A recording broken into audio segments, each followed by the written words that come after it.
Friends, let me start with a question. Is the Earth actually round? You're laughing, thinking this is a ridiculous question, but did you know that 10% of Americans, 7% of Brazilians, and 3% of people in the UK genuinely believe the Earth is flat? And many of these believers aren't uneducated. They watch YouTube, leave comments, argue online. So how did this belief come about? What does this theory actually claim? And why do people believe it? In today's video, we're going to dive deep into all of this. Stay till the end, because there's a shocking story at the finish that you absolutely cannot miss.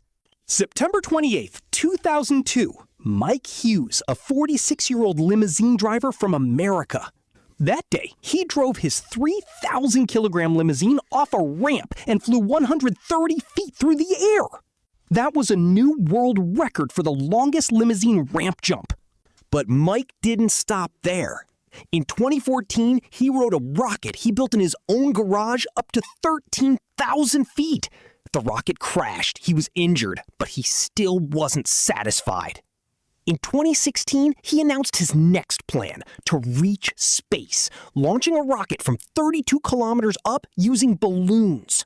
People started calling him Mad Mike, because only a madman would attempt stunts this insane.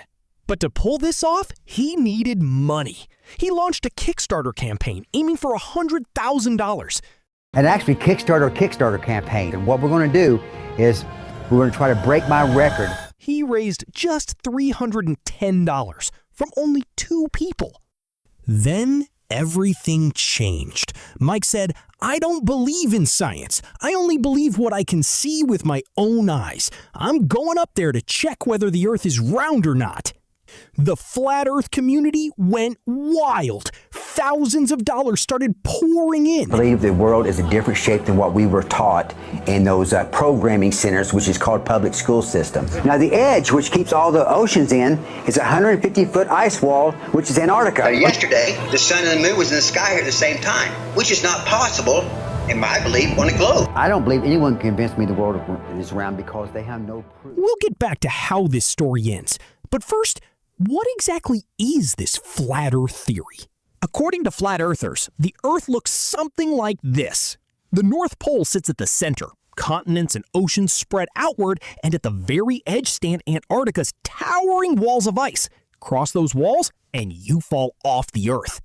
Some believers go further, claiming those ice walls never end. They extend infinitely in all directions. What about the sun and moon? They say the sun and moon circle above the flat Earth at an altitude of 5,500 kilometers, projecting light like a spotlight over specific areas. Where the light falls, daytime. Where it doesn't, night. In reality, the sun is 150 million kilometers away, and the moon is about 400,000 kilometers away. But in the flat Earth model, both the sun and moon have a diameter of just 50 kilometers. And what's the most creative argument? Mark Sargent, arguably the king of the modern flat Earth movement, claims sunlight is hot, moonlight is cold. It's warm outside during the day and cold outside at night. That's the proof. Yes, that's his argument. Temperatures drop at night because the sun sets, not because of the moon. But understanding that requires a little bit of science. From the very beginning, this movement has exploited religious texts, but deliberately misread them. The Bible says, "I saw 4 angels standing at the 4 corners of the earth." Flat earthers take this literally and conclude the earth has 4 corners, meaning it must be square or rectangular. In 1893, someone even drew a map with a square earth and an angel standing in each corner. The Quran says Allah has spread out the earth like a carpet. Flat earthers say spread out means completely flat, but scholars explain spread out means made vast, expansive, and accessible for humanity. It's not a geometric description. And here's the interesting part. Since the 9th and 10th centuries AD, the majority of Muslim and Christian scholars have believed in a spherical earth. These flat earthers also tend to believe in other conspiracy theories at the same rate. Vaccines contain microchips, NASA is a fraud, dinosaurs never existed, gravity doesn't exist. They even point to the United Nations logo and say the map on it proves the flat Earth. Someone needs to tell them, you cannot draw a three-dimensional sphere on a two-dimensional logo. That's just how drawing works. Here's the fascinating part. People knew the Earth was round thousands of years ago, without satellites or spacecraft. Around 500 BC, the Greek philosopher Pythagoras observed that the sun and moon were spherical. He reasoned if they're round, Earth probably is too. Around 350 BC, Aristotle noticed that during a lunar eclipse, Earth's shadow on the moon is always circular, no matter the angle. He also observed that ships approaching from the horizon appear massed first, then whole, only possible on a curved surface. Around 200 BC, Eratosthenes stuck two poles in the ground in different locations and measured the difference in shadow angles at noon.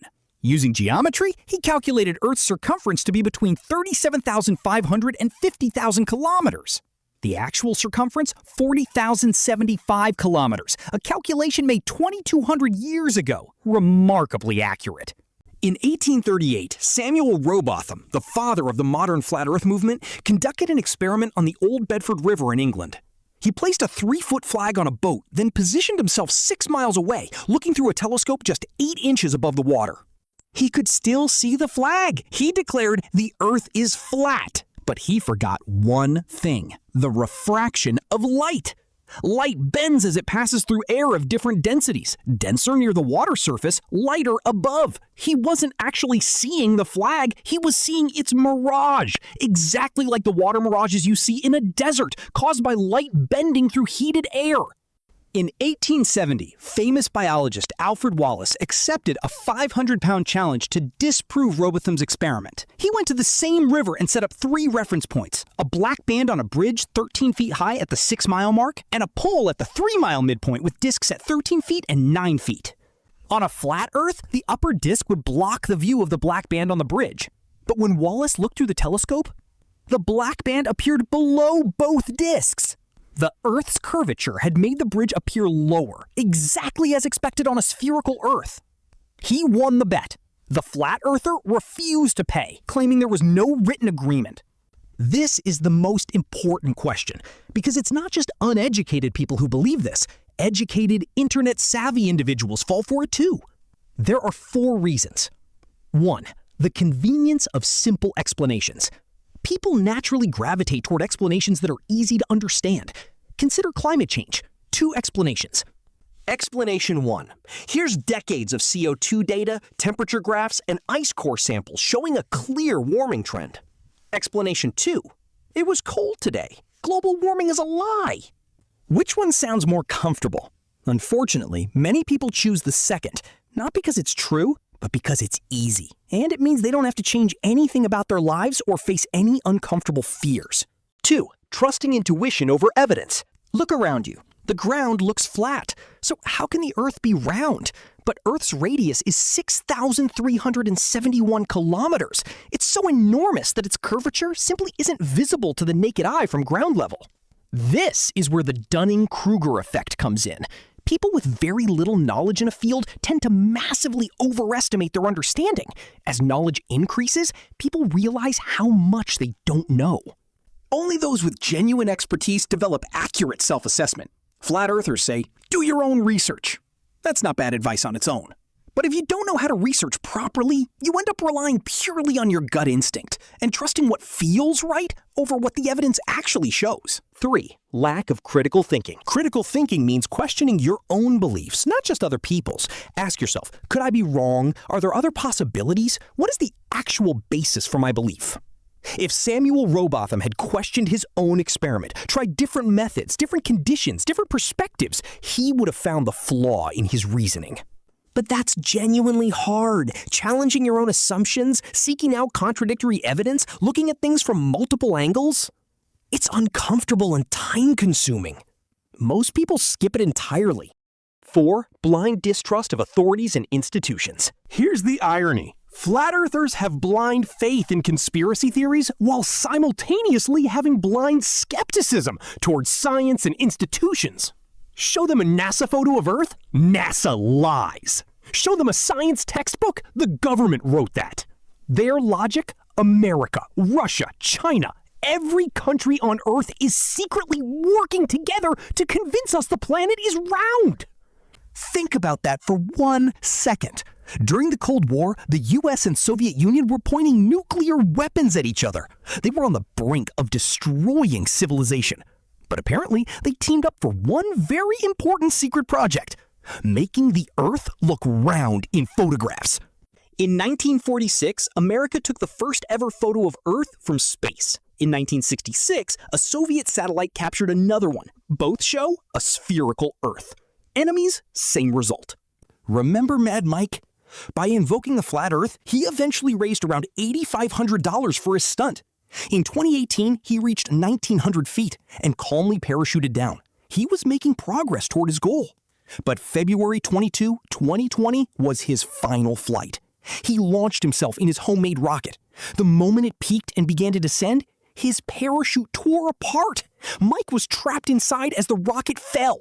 He didn't survive. After his death, the full truth came out. Mike Hughes never believed in flat Earth theory.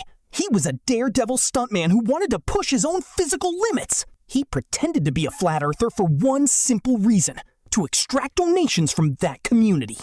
A stuntman with no scientific training managed to fool an entire movement out of thousands of dollars. No complicated science required, just a few sentences about the Earth being flat.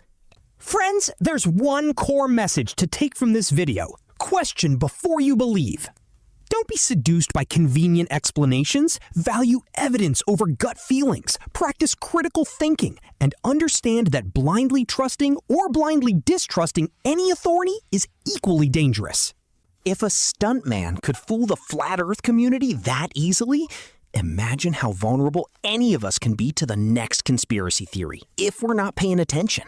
Stay curious, embrace science, and never be afraid to question, including yourself.